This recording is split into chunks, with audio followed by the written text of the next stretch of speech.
கடவுளே, என் மாப்பிள்ள ராஜா நிரபராதி, அப்பாவி, அநியாயமா அவரை தண்டிச்சிடாத. பிறக்க போற குழந்தைய நினைச்சாவது எப்படியாவது என் மாப்பிள்ளை வெளியே கொண்டு வா.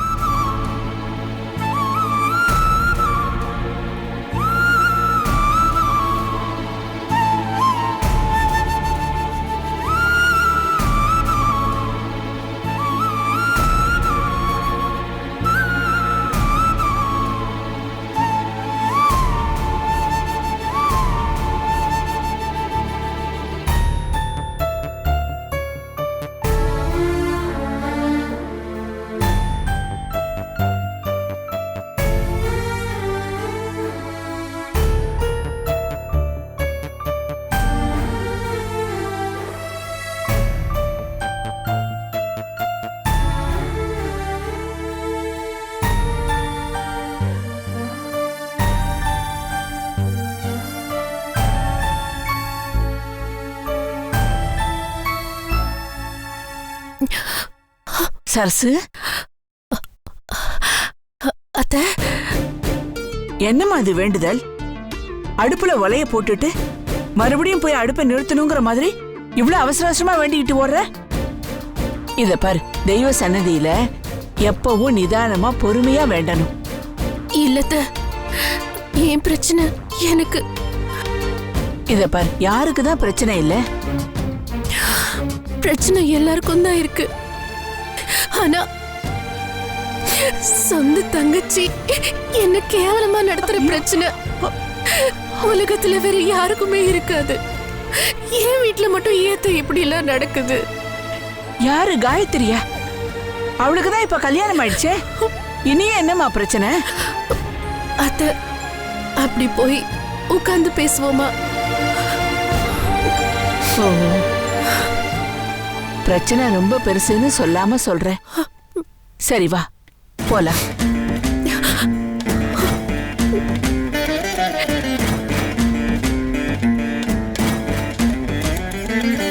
உட்காருமா.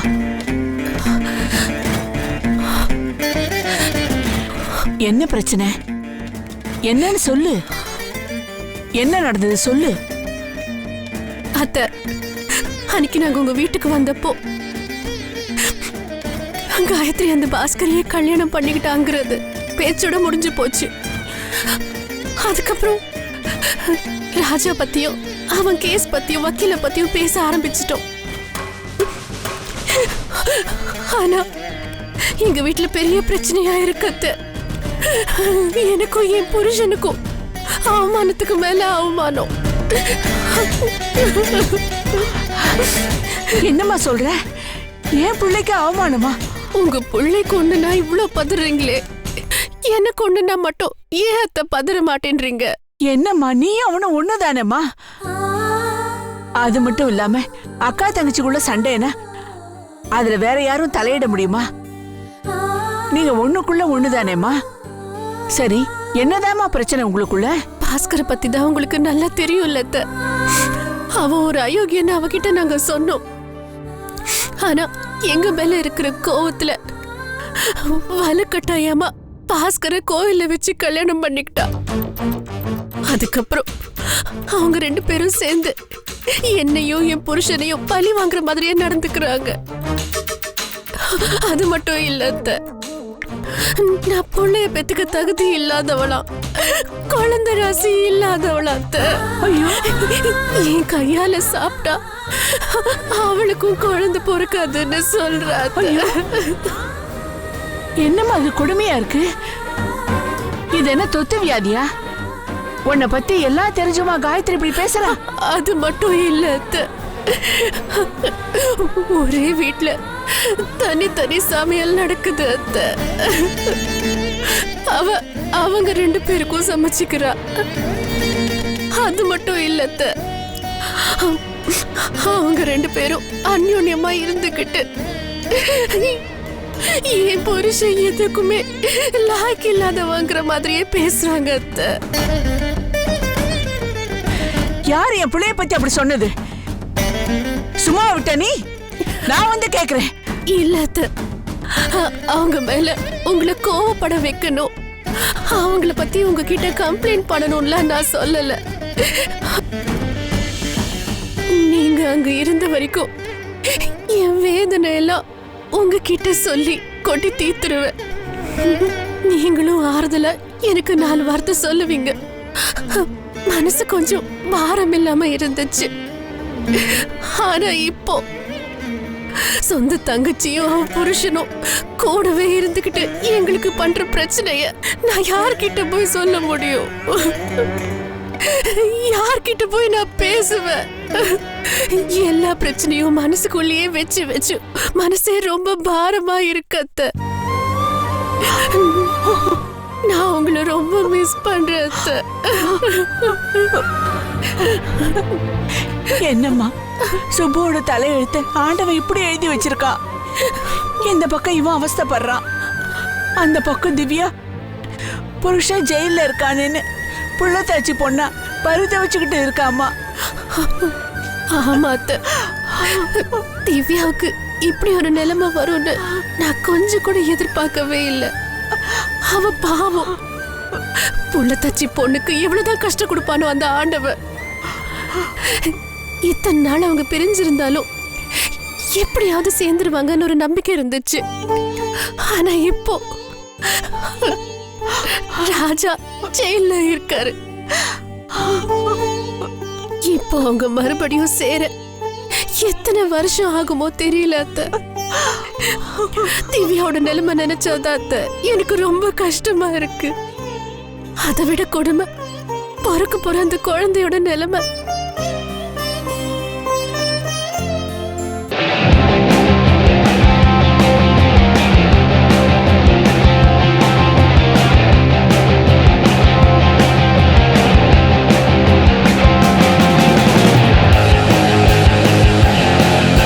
அதை விட கொடுமை பிறக்க போற அந்த குழந்தையோட நிலைமை. அடிக்கடி அந்த குழந்தைய கலைச்சிடணும்னு திவ்யா துடிச்சிட்டு கிடந்தாமா. அதனாலயே அவளை வெறுத்துட்டு அவகிட்ட சண்டை போட்டு பேசாம இருந்த. புள்ளைய கலைக்கிறது பாவம், அப்படி நீ கலைச்சேன்னா நீ என்னோட மகளே கிடையாதுன்னு அவளை ஒதுக்கி வச்சேம்மா. ஆனா இப்ப இருக்கிற நிலைமையில அந்த குழந்தைய அவளுக்கு பாரமா இருக்குமோன்னு தோணுதுமா. இப்ப நினைச்சு பார்த்தா அவ சொன்ன மாதிரியே பண்ணியிருந்தா நல்லா இருக்குமோன்னு தோணுதுமா. அத்தை இங்க பாருங்க, உங்க வயல நீங்க அப்படி எல்லாம் பேசாதீங்க அத்தை. அதுவும் குழந்தைக்காக ஏங்கி தவிச்சிட்டு இருக்கிற ஏன் முன்னாடி இந்த வார்த்தையை தயவு செஞ்சு இனிமேல் நீங்க சொல்லாதீங்க. பெத்த தாயா அந்த மாதிரி ஒரு வார்த்தை நான் சொல்லக்கூடாதா? இருந்தாலும் திவ்யாவோட எதிர்காலத்தை நினைச்சா எனக்கு ரொம்ப பயமா இருக்குமா. அதனாலதான் சொன்னேன். என்ன அத்தை நீங்க, அவ்வளவு சொந்த பந்தம் அண்ணனுங்க எல்லாருமே இருக்காங்க. ஒரு குழந்தைய நல்லபடியா வளர்க்க முடியாத அத்தை? சொல்றது ரொம்ப சுலபமா, ஆனா நடைமுறைன்னு வரும்போது யாருக்குமே அந்த பொறுப்பை எடுத்துக்கணும்னு தோணாது. திவ்யா நல்லா படிச்சவ, 4 விஷயம் தெரிஞ்சவ. இன்னைக்கு சரியா கால் வைக்க ஒரு சொந்த வீடு இல்லாம அவளே பரிதவிச்சு போய் நிக்கிறா. அவளுக்கே இந்த கதினா பாவம் அந்த பச்சை குழந்தைக்கு என்னம்மா என்ன செய்யறது? நான் இருக்கிற வரைக்கும் திவ்யாவுக்கு ஒரு குறை இல்லாம பாத்துக்குவேன். ஆனா எனக்கு அப்புறம் ராஜா திரும்பி வரலன்னா என்னம்மா பண்றது? ஏன் அத்தை இப்படி மனசு போட்டு குழப்பிக்கிறீங்க? குழந்தைக்காக தானே நான் இப்போ ஏங்கி தவிச்சிட்டு இருக்கேன். திவ்யா குழந்தைய ஏன் கிட்ட கொடுத்துருங்க அத்தை. பெத்த அம்மா கூட அந்த மாதிரி வளர்க்க மாட்டா. அந்த அளவுக்கு நான் வளர்த்து காட்டுறேன், நான் பாத்துக்கிறேன் அத்தை. குழந்தை வேணுங்கிறவங்களுக்கு குழந்தை கிடைக்க மாட்டேங்குது, குழந்தை வேண்டாங்கிறவங்களுக்கு அவங்களுக்கு குழந்தை பிறக்குது. ஏழைங்களுக்கு பசி எப்போன்னா பணக்காரங்களுக்கு புளிச்சு எப்போ. இதுதாம்மா கடவுளோட விளையாட்டு. யார குத்த சொல்றது, யார குறை சொல்றது?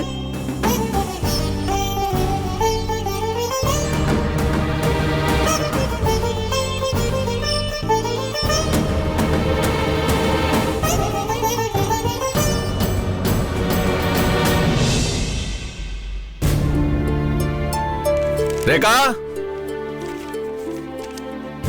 ரேகா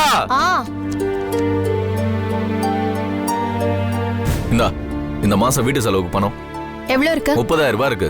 உன்கிட்ட 40,000 ரூபாய் பணம் வேணும்னு சொன்னல. வீட்ல நிறைய செலவு இருக்குன்னு சொல்லிருக்கேன்ல. அதெல்லாம் தர முடியாதுமா. இத வச்சு அட்ஜஸ்ட் பண்ணு. வர வர உனக்கு வாய் கொழுப்பு ரொம்ப ஜாஸ்தியா போச்சு. நிறைய பேர் முன்னாடி என்ன எடுத்தெறிஞ்சு பேசுற. ஒரு நாள் உன் கொழுப்பு அடக்கணும் முதல்ல. ஏ மாதவா, வீட்டு செலவுக்கு பணம் கேட்டதுக்கும் வாய் கொழுப்புக்கும் என்னடா சம்பந்தம் இருக்கு? என்ன சம்பந்தம் நீ இந்த மாசம் தெரியும். இந்த பணத்தை வச்சு நீ என்ன பண்றனா அந்த பணம் கொடுக்கறதோட நிறுத்திக்கோ. எப்படி செலவு பண்றதுன்னு எனக்கு தெரியும். மேஸ்திரி வேலையெல்லாம் நீ பண்ணாத. பணத்தை குறைச்சாலும் உன் கொழுப்பை இன்னும் குறைக்க முடியலையே. உன்கிட்ட இருந்து பணம் வாங்குறது எப்படின்னு எனக்கு நல்லாவே தெரியும். வாங்கிட்டாலும் அத்தை உட்காருங்க அத்தை.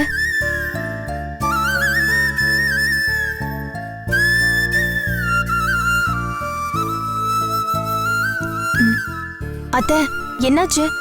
ஏன் ரொம்ப சோர்வா வந்திருக்கீங்க? நமக்கு தான் கஷ்டம்னு தெய்வத்துக்கிட்ட இறக்கி வைக்கலான்னு போனா அங்க ஒரு கஷ்டம். என் கஷ்டத்து மேல உப்பு மூட்டை ஏறிக்கிச்சு. அத்தை என்ன பிரச்சனை? என்னாச்சு? கோவில்ல சரசுவ பார்த்தேம்மா. அவ வீட்டுல பெரிய பிரச்சனையா. அந்த காயத்ரி இருக்கால. பாவீங்களா?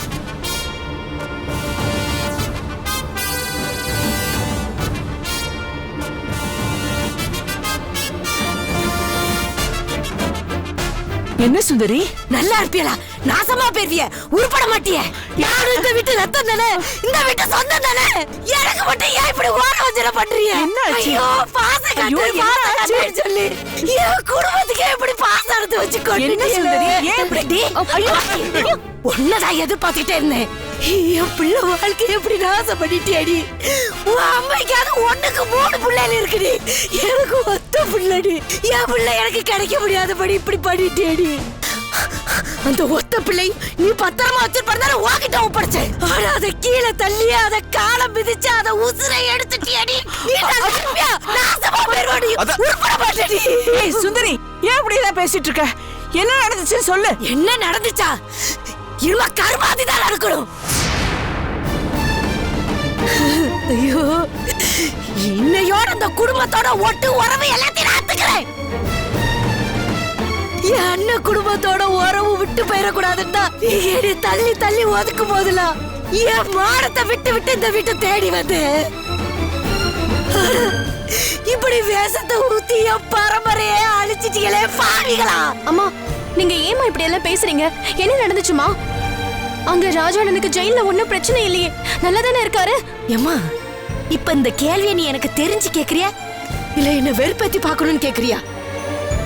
ஜெயில இருக்கிறவன் எப்படிமா நல்லா இருக்க முடியும்? ஏன் உன் பிரியனை ஒரு 4 நாள் உள்ள தூக்கி போட்டுருவாங்க. நான் வந்து ஏன் உன் பிரிய நல்லா இருக்காதான்னு உன்கிட்ட வந்து கேக்குறேன். அப்ப நீ என்கிட்ட சிரிச்சுக்கிட்டே பதில் சொல்லுவியா? முளகாய வச்சு உன் மூஞ்ச தேய்ச்ச மாதிரி இருக்காது. அப்பதான் ஏன் வேதனை உனக்கு புரியும். இப்ப முதல்ல என்ன விஷயம் சொல்றியா இல்லையா? ஏண்டா எல்லாம் ஒரு மர்மம்னாடா? பேப்பையில பேப்பையில எனக்கு அப்படியே நாட்டுக்கு சாவலான் போல இருக்கு. அம்மா நான் என்ன பண்ணத? நீ என்ன பண்ணியா? என் பிள்ளை உன்கிட்ட வந்து இந்த மாதிரி கொலை பண்ணிட்டேன்னு சொல்லும்போது என்னடா பண்ணியிருந்திருக்கணும்? என்ன பண்ணியிருந்திருக்கணும்? அடிச்சோம் பிடிச்சோன்னு துடிச்சு போய் நீ எனக்கு போன் பண்ணி சொல்லியிருக்கணும். அதை விட்டுட்டு போலீஸுக்கு போடப்பட்டு என் பிள்ளைய மாட்டி விட்டுட்டியாடா.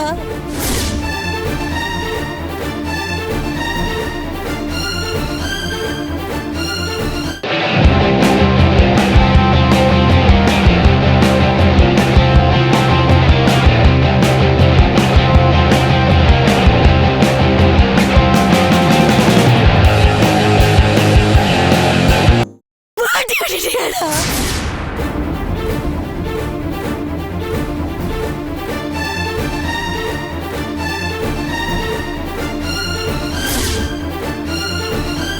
என்னடா?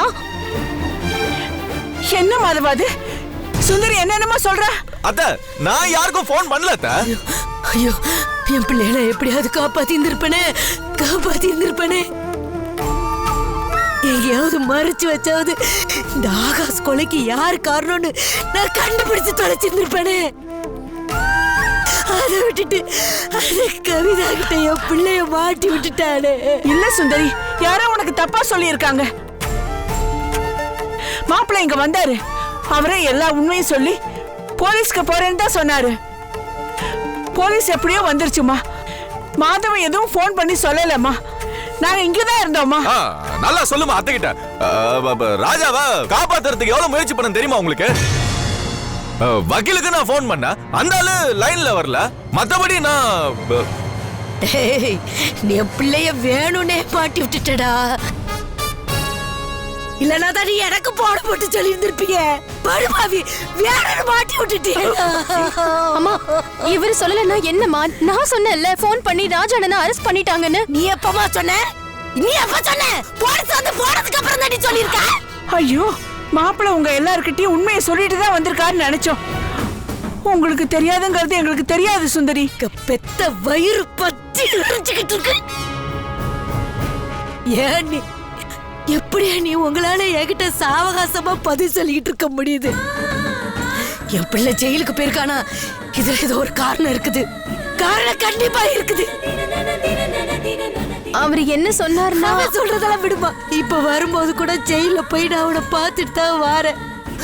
படுவாவி, நான் பெத்தவன் என் மூஞ்சிய பார்த்து கூட ஒரு பதில என்கிட்ட சொல்ல மாட்டேங்கிறாரு. அதுல இருந்து எனக்கு தெரியுது அவன் இந்த கொலைய பண்ணல.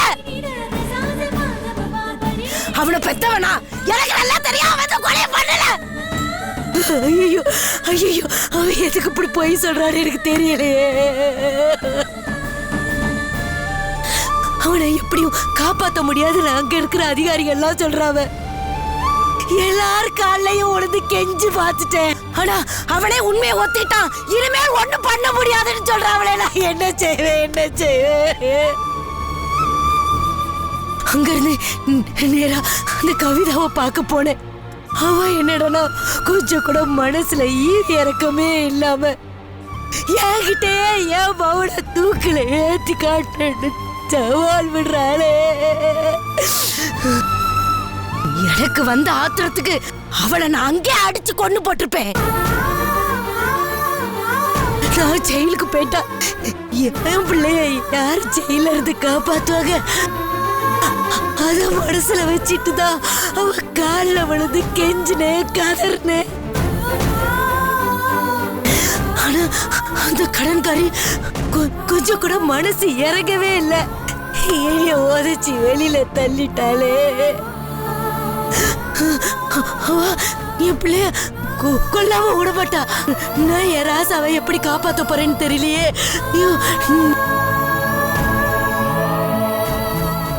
நான் என் பிள்ளைய எப்படி காப்பாத்த போறேன்? நான் பெத்தது ஒரே பிள்ளைய காப்பாத்த முடியல. ஒரே பிள்ளைய வச்சுட்டேன். அவனை காப்பாத்துறதுக்கு எனக்கு ஒரு வழியும் தெரியலையே. சொந்த கதை என்னைய ஏமாத்திருச்சுனா நான் கும்பிடுற கடவுள் கூட என்னைய ஏமாத்திருச்சு. முருகா,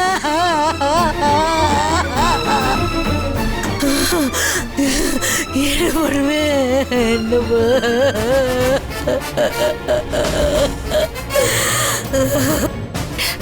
அரைச்சி வாய முடித்தார்த்த முடிச்சவளே. இப்ப நீ எதுக்கு நீ பசப்பு நாடகம் நடிச்சு காட்டுறா? இந்த பசப்பு வேலைக்கு நான் மயங்க மாட்டேன். ஏடி, உன் கால்ல நான் செருப்பு மாதிரி கிடந்தேனடி.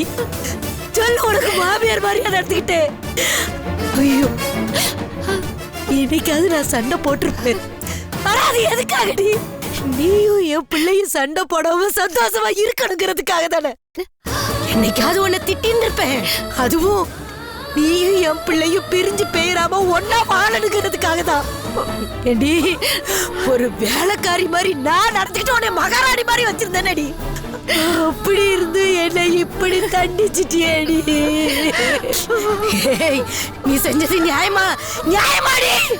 என் பிள்ளையாவது உனக்கு ஒரு பிள்ளைய கொடுத்தாடி. என் பிள்ளைய கிட்ட இருந்து பறிக்க பாக்குறிய. உன்னை பார்க்கும் போதெல்லாம் எனக்கு அப்படியே கொலை வரியா வருதுடி. உன்னை கொண்டுட்டாண்டி எல்லா பிரச்சனைக்கும் முடிவு கிடைக்கும். கொண்டுடுறேன்.